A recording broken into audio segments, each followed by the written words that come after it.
people know when you are not listening. When do you think school has ever taught people how to actually listen? They might have told you to shut up. They might have told you to be quiet. Forget multitasking. It doesn't work. I want to say, go ahead, I'm listening. Use those words. It's powerful. And I'll tell you, one of the reasons people don't get to this level, it's a lot of work to listen that deeply and intently. Hey there, I'm Jeff Cordes, and welcome to the C.R.A.P Leadership Podcast. My philosophy is about C.R.A.P, caring, respect, appreciation, and praise. And this is Randy Walensky. Been a speaker, trainer, sales professional, and coach for over 10 years, using all of Jeff's C.R.A.P. And we want to bring these principles to you in your organization. Let's jump in. All right, today we are talking about a topic so important, especially in this world. It's become a lost art. It's the art of listening. Yeah, it's an interesting topic because, as Randy says, listening has become a lost skill. I don't know that even back when I was an HR leader, our listening was that good, but I think it's even gotten worse. Scary as that sounds. I mean, I've seen a statistic that says that the average person has a 9-second attention span. I mean, when you think about that, I mean, imagine trying to keep somebody's attention when you're speaking to them or they're trying to listen to you. I mean, and what's really caused that is this thing, right? I mean, the technology and in particular the handheld device, the cell phone, because people check their cell phone like 150 times a day. And so it's like they can't contain themselves. What happens is they're in a conversation and this is what they're doing. Yeah.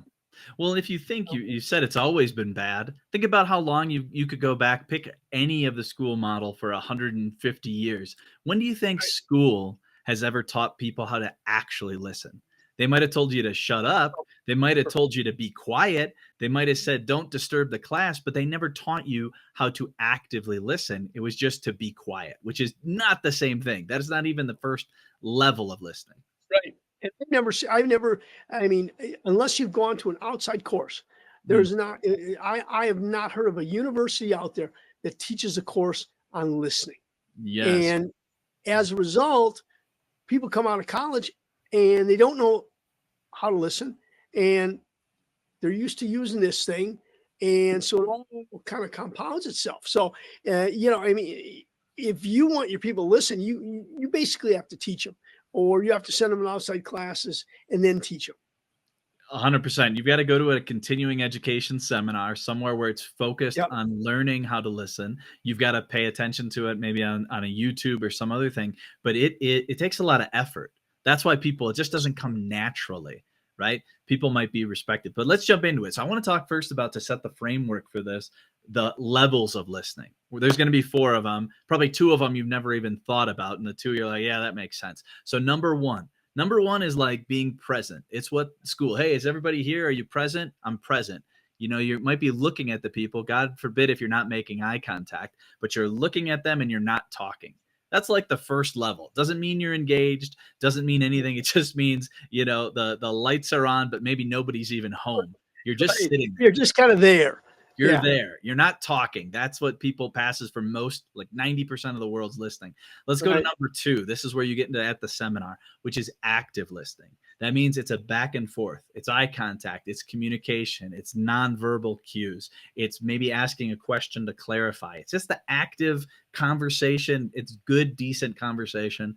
Now, here's the thing. Most people never get past this. Number 3 we're going to talk about is empathetic listening. Empathetic listening is a deeper level of listening. This is where you're really listening for what are they actually trying to say to you. Because a lot of people might be talking, but they're not exactly conveying what they really are feeling. But you're paying attention to their face. You're paying attention to their motion, their body language. We're starting to get into empathetic.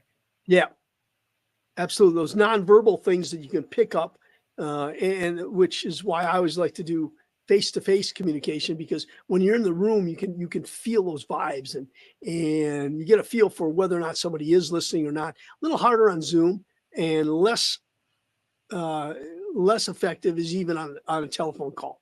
Because you don't get to see their face at all. And the last one is level 4. If you could get to level 4 with anyone, you're going to know you got there. And we'll talk about that. But level 4 is transformational listening. This takes it past just the empathetic, just paying attention to their body language. It's becoming so in sync with what they're saying that you're co-creating the conversation. You're coming up with ideas and thoughts and directions that neither one of you could have come up with separately, but coming together, you're going to that next level of transformation. And then again, you're also hearing things that aren't there and you're hearing things that are missing. It's just the deepest form of focus. And I'll tell you, one of the reasons people don't get to this level, it's a lot of work to listen that deeply and intently. Typically, sometimes it can happen by accident. You're having a good old time and you just fall into this amazing conversation, but that's a very rare thing. You have to engineer a little bit more of those. And that rarely happens. I mean, you have to really be so focused on the situation that if you don't, you will never get to that transformational listening. I mean, the way you will know if you've hit that transformational level is after 20 minutes. You look at your watch and you say, wow, time really flew. Mm-hmm. You're immersed in the conversation. You're totally engaged. You're exchanging ideas. Again, it's much more intense. Mm-hmm.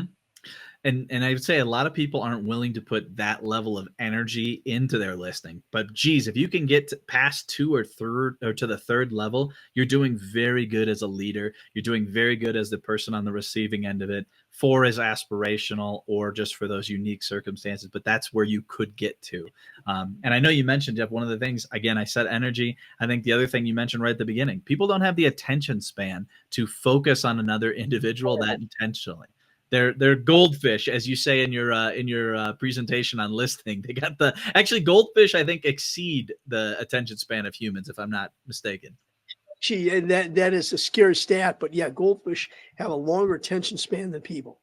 Uh, and Well, think again, about go yeah. that's again with the advent of technology, the computer, the cell phone, even the phone, all this technology. What's happened is it's so distracting. Mm-hmm. Well, that's why YouTube has made the ad like a 7-second ad because they're like, we're definitely not going to lose anybody in 7 seconds. They will tolerate that because they make it come below the threshold. But again, we're all almost getting this weird form of attention deficit disorder. Like it's think about all the YouTube shorts and the TikToks and things and the constantly switching and switching and switching between topics and information. That's how things are coming at us so fast that we're tuned for that. And you have to practice to be tuned for long form, to be tuned for deep conversation, to be tuned to listen to someone else. If you just let the world train you on how to do it, you're going to be thinking of something else while they're talking, and that's terrible for your communication. Just terrible. Absolutely. And, one of the things that people always ask me, well, how do you concentrate? How do you concentrate and be focused? And I tell them, one of the biggest things that I teach when I teach listening class, I actually teach a listening class. Get your cell phone, put it aside, and actually Mm-hmm. move it 6 feet away Mm-hmm. and silence it. Because if you're trying to listen, if it's close by, you can be looking down at the phone. Whereas if it's 6 feet away, you literally would have to get up and Mm-hmm. get the phone. And that distancing really makes a huge difference. The other thing is you're working on a laptop, put the laptop down. You put the laptop down. If you've got work on your desk that you tend to look down at the work, turn the work over. Uh, all those little things, I mean, um, make a difference. I think the other big thing I tell people is, if you want to truly listen, forget multitasking Mm-hmm. because we really don't multitask. We jump from task to task. And so I tell people, forget multitasking. And that's why I take the phone, I put it aside, I close the Mm-hmm. computer because I don't want to be drawn into that multitasking thing. And that would be the first takeaway for today is I would tell you, do not think about multitasking. if you truly want to listen. And don't do that in a relationship with another person. I think we've all been guilty of this. I will admit guilt of this, of that, partner's talking to you about something really important and you're like, yeah, okay, ding, check your phone. And then pretty soon you've put your technology, your priorities, this between you and another person. It's so rude to do that to another person, and you can't fully listen, especially if you're thinking about, oh, what's on my phone, oh, I got to check that, or you just instinctively at this point will grab it and want to start multitasking. I remember, Jeff, when we would talk about doing the millennial with training, and we're talking about how to lead millennials, one of the things that you'd hear from other people is like, oh, if millennials are in a meeting and they pick up their phone and they're texting something real quick and they're working, don't get, whatever, don't reprimand them because that's just how they work. That's just and that. It's like, absolutely not. There's no such thing. If we're in a meeting, that costs money. If we're in a meeting, it costs your time, and I'm spending the respect money of your attention because I go, oh, something else is more important than you in this meeting. Absolutely not. You can have a conversation with someone, your spouse, your coworkers, or people that report to you, and say, hey, that the phone doesn't come between personal things. Put it down. We're having a meeting. We're having a conversation. Right. And here's why. You're not even being a dictator. You're not being authoritative. It's if you explain it to someone, hey, it's disrespectful to let that come between us, and we really need to focus so we can get this done and move on to other things. Totally appropriate. Exactly what you should be doing in all your interactions and all your listening opportunities. Well, and if someone comes back to you and says, well, I'm listening to you, and my reaction is, everybody I think who's listened to some of my the prior podcast will say, I got to say, I'm pretty straightforward. That's bullshit. I mean, it really is. I mean, when you're You're kind to focused on listen. your phone, you aren't focused on me. When Mm-hmm. you're focused on your computer, you aren't focused on me. And again, it's disrespectful. And respect is such a huge portion of what we do in leadership. And people know when you are not listening. Mm. And they get angry. And that destroys relationships. And relationships are critical in any form of leadership. So yeah, don't multitask. Put the thing aside and just, you know, uh, concentrate on the person that you're talking to. Mm. Well, you just said that other part about being respectful. Listening to someone is one of the greatest respects that you can have. And when you can get Yes. in those higher levels, you're not just present, you're more than active, you're really there with them. That is a huge sign of respect. I know we're going to talk about respect in a later podcast, but listening is like a Right. foundational step. It's something Absolutely. you can give everybody, right? You can give them the time. So listening is key. It's key for leaders. It's key for leaders at every single level. And I know you've mentioned to me about some of the people you've seen at the different levels of their leadership.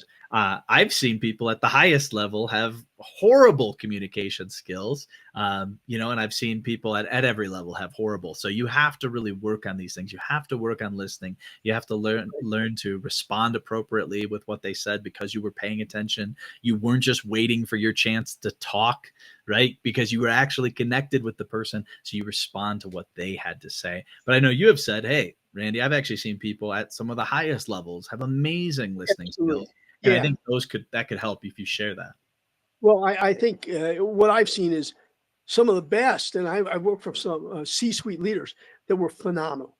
Mm, These people were phenomenal leaders, and they listened intently, so they knew what was going on in the operation. You felt valued. They were listening to you. And then I've seen other C-suite leaders that they're horrible. mm, They're just like everything's about them, and just shut up and do your job. I mean, so I've seen some of the best in the C-suite, and I've seen some of the worst in the C-suite. I think, that's what I've seen, and I think the best ones encourage communication and they mm, encourage listening, mm, and that's what they're all about. I mean, uh, if you're an emerging leader, I would tell you, you know, build this skill early on because you want to gain respect from your people. Listen, truly listen to them. And then, because that sends the message that you value them, you value their ideas, and because time is our most valuable commodity.